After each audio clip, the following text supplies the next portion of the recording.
Hello friends, so তোমরা thumbnail দেখে বুঝতে পেরে গেছো যে আজকে আমরা রোজ ভ্যালির এই রকম যদি কোনো সার্টিফিকেট আছে তাহলে আমরা এর কি কোন কোম্পানি বা সার্টিফিকেট নম্বর বা সব কিছু এটা বিষয়ে জানবো।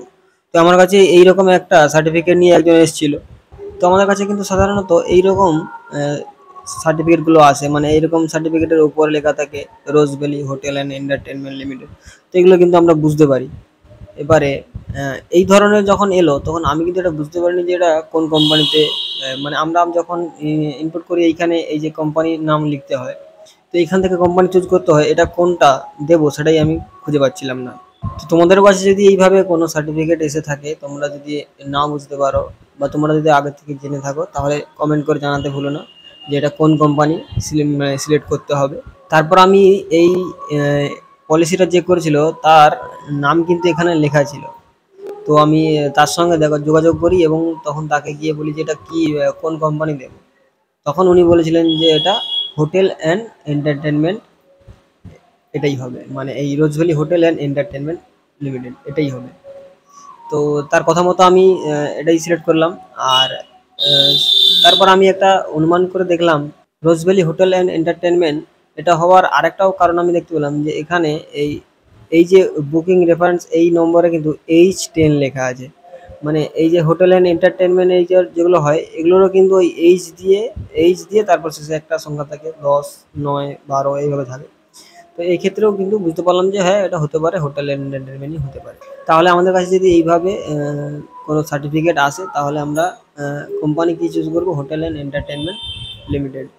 আচ্ছা, এরপর এখানে তো বাকি সবগুলো জানা। এবারে নিচে এলে এখানে সার্টিফিকেট নম্বর, যেটা আমরা সার্টিফিকেট নম্বরটা কোথায় পাবো।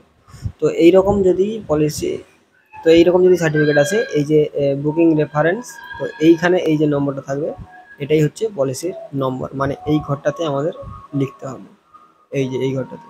এবার নাম নাম তো তার থাকবেই। এইখানটায় ডেট, তো এই ডেটটা কি হবে, ডেটটা এইখানে আমরা দেখতে পাবো ডেট, এই যে এই ডেটটা। তো এই ডেটটা, এই যে বুকিং ডেটটা, এই ডেটটা আমাদের লিখে দিতে হবে এই ডেটের ঘরে। আর এইখানে অ্যামাউন্ট, এই যে কত টাকা ইনভেস্ট করেছিল, তো এটা কিন্তু এখানে আমাদের লেখা আছে। একটু দেখতে অড লাগছে কারণ এটা 4,480 এই ধরনের কিছু। তো আমার কাছে সম্পূর্ণ এই সার্টিফিকেটটা কিন্তু সম্পূর্ণ নতুনই ছিল। তো এই সার্টিফিকেটের সম্বন্ধে সব কিছু আমি এই এজেন্টের কাছ থেকে জানতে পেরেছি। তো উনি বললেন যে এই 4,480 এইটাই হচ্ছে এদের বুকিং অ্যামাউন্ট। তো সেই হিসাবে কিন্তু এইখানে বুকিং অ্যামাউন্টে 4,480 এটা লিখে দিতে হবে। আচ্ছা, এরপর এখানে ডেট, ম্যাচুরিটি ডেট, তো ম্যাচুরিটির ডেটটা আমরা পাবো কোথায়, একটু নিচে গেলে এই যে বুকিং ক্যান্সেলেশন ডেট, তো এইটা কিন্তু আমাদের এইটা হবে।